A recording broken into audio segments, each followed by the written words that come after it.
नमस्कार दोस्तों, मैं हूं दिलीप। एक नज़र सरकार की तरफ, एक नज़र दुनिया की तरफ ध्यान में रखते हुए आज की इस वीडियो को शुरू करते हैं, जो कि आज की इस वीडियो का टॉपिक है आदित्य एल1। और इस आदित्य एल1 से हम सभी भारतवासियों को क्या मिलने वाला है और हम सभी भारतवासियों को क्यों इतना इच्छुक होना चाहिए कि सभी स्पेस मिशन के बारे में जानकारी लेनी चाहिए।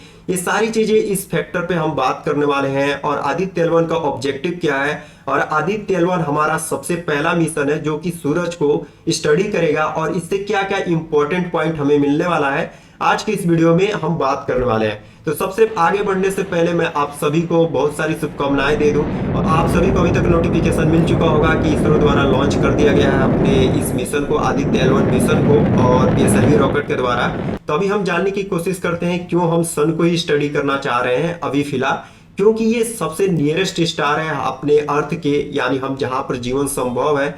और आपको पता ही होगा कि जीवन क्यों संभव है, क्योंकि इसकी एनर्जी से, सन की एनर्जी से, और ये पृथ्वी से जो कि हमने चंद्रयान 3 लॉन्च किया जो कि 3,80,000 किलोमीटर था, ये 15 लाख किलोमीटर की दूरी पे है। तो यहाँ पर हमें एक, जैसे कि लैग्रेंज पॉइंट होता है एल1, ये सारी चीजें मैं आपको बताने की कोशिश करूंगा। लेकिन यहाँ पर मैं आपको एग्जांपल देना चाहूंगा क्यों हमें सन को स्टडी करना है। तो आपने बहुत ही कॉमनली नाम सुना होगा यूवी, अल्ट्रावायलेट रेज। ये रेज हमारी ओजोन लेयर से फिल्टर आउट हो जाती है जो कि सन की तरफ से आती है। ऐसे हजारों रेज, ऐसे लाखों रेज हमारे सन की गतिविधि में रहते हैं, यानी वेवलेंथ में। जैसे कि आपने अभी फिलहाल में चंद्रयान 3 की बात करें तो आपको न्यूज में आया होगा कि वहां पर मून क्वेक आ रहा है। जैसे कि नेचुरल डिजास्टर होता है, जैसे कि अर्थ क्वेक आता है, भूकंप अपने अर्थ पे, ऐसे ही वहां पर मून क्वेक आ रहा है। तो इन सारी गतिविधियों को समझने की कोशिश करेगा अपना ये आदित्य एल1 मिशन। और मैं आपको बता दूं तो वेरियस न्यूक्लियर फ्यूजन होते रहते हैं। जैसे कि सन के पास, आपको मैं बता दूं तो 5000 डिग्री सेल्सियस की कैपेसिटी है इसकी हीट की।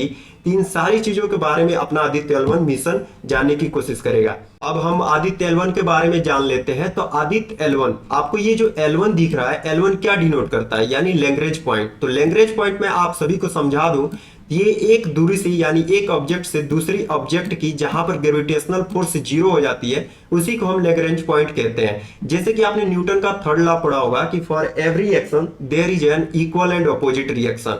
ये चीजें स्पेस में भी काम आती है। जैसे कि एक ऑब्जेक्ट को हम पुश करते हैं तो एक फोर्स के द्वारा जाता है, और वहां पर ग्रेविटेशनल फोर्स 0 हो जाती है तो वहां पर रुक जाता है। तो इसी को हम एल1 कहते हैं। ऐसे 5 है जो कि हमारा आदित्य एल1 पहला एल1 में जाके शिफ्ट होगा और सन को स्टडी करेगा। तो कौन कौन से पार्ट को स्टडी करेगा, तो फोटोस्फीयर्स एंड क्रोमोस्फीयर्स एंड आउटर मोस्ट, जो कि कोरोना कहते हैं। और कोरोना कौन सा पार्ट होता है, तो ये यहाँ पर आपको दिख रहा होगा, सन के आउटर मोस्ट को, इसी को हम कोरोना कहते हैं साइंटिस्ट के द्वारा। और कौन सा मेजर ऑब्जेक्टिव है, तो जैसे आपको बताया कि हीटिंग के बारे में, एंड कपलिंग डायनामिक्स जो एटमॉस्फेयर में चेंज होते रहते हैं। और तीसरा की सोलर विंड के बारे में, एंड इंटेंशन जो कि सीएमई है, कोरोनल मास इजेक्शन। जैसे कि मैंने आपको यहाँ से वेरियस फ्लेम्स निकलते रहते हैं, हजारों लाखों में यहाँ पर रेज है। इन सारी चीजों को, रेज के बारे में बात करने की, यानी समझने की, हमारे आदित्य एल1 के द्वारा किया जाएगा। और यहाँ पर जो सन के अंदर जो टेम्परेचर है, इसकी क्या एग्जिस्टेंस है, कौन सी न्यूक्लियर फ्यूजन है, इन सारी चीजों के बारे में हमारा आदित्य एल1 स्टडी करने की कोशिश करेगा। और जैसा कि मैंने आपको यहाँ पर आदित्य एल1 के बारे में बताया कि ऑब्जेक्टिव क्या है, यही सारी चीजें आपको लिखा हुआ है। आपको स्क्रीन पर दिख रहा होगा कि अर्थ से लेकर एल1 की जो दूरी है वो 1.5 मिलियन किलोमीटर है। तो आपको मैं बता दूं तो चंद्रयान 3 जो हमने लॉन्च किया था और सक्सेसफुली उसे सॉफ्ट लैंड किया था, वो 3,80,000 किलोमीटर था। यहाँ पर आप देख सकते हैं, अगर हम अर्थ से सन तक जाते हैं तो 15,00,000 किलोमीटर दूरी है। तो यहाँ से हमें 4 गुना डिस्टेंस कवर करना है, तो ये इम्पॉसिबल है। और यहाँ तक सन तक जाते जाते जो हमारे एलिमेंट्स हैं वो डिस्ट्रॉय होने की बहुत ही चांस है। तो जैसा कि मैंने आपको एल1 की जो क्यों एग्जिस्टेंस है, ये सारी चीजों के बारे में बताया। और जैसा कि, और मैं एल1 और ये एल2, एल4 और एल5 के बारे में मैं आपको बता दूं, तो जैसा कि मैंने आपको बताया कि 92 मिलियन माइल्स दूरी है जो सन से लेकर अर्थ की। और जो एल4 है, एल1 है, एल2 है, एल5 है, तो मैंने आपको एक कोट न्यूटन के थर्ड लॉ से समझाया कि for every action there is an equal and opposite reaction.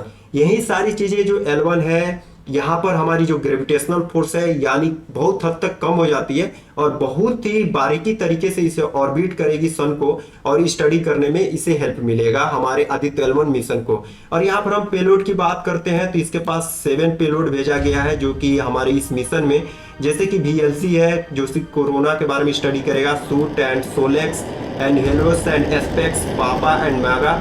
ये आप वीडियो पॉज करके पढ़ सकते हैं इसको, ये क्या क्या कह रहा है एक एक के फुल फॉर्म के तरीके से। और मैं आपको इसके एग्जिस्टेंस दिखा दूं तो कहाँ कहाँ पे कौन कौन सी एलिमेंट्स लगाए गए हैं, यानी सेंसर्स, और जैसे कि पापा पेलोड्स जिसे हम कहते हैं, एंड सूट्स। यहाँ पर आप देख सकते हैं VELC एंड स्विस and then HELIOS and the SoLEXS and magnetometer. तो उम्मीद करता हूं कि ये सारी चीजें आपको समझ में आ गई होगी आदित्य L1 मिशन के बारे में, आदित्य L1 क्यों जरूरी है, इसके कितने पेलोड्स हैं और क्यों भारतवासियों के लिए जानना जरूरी होगा।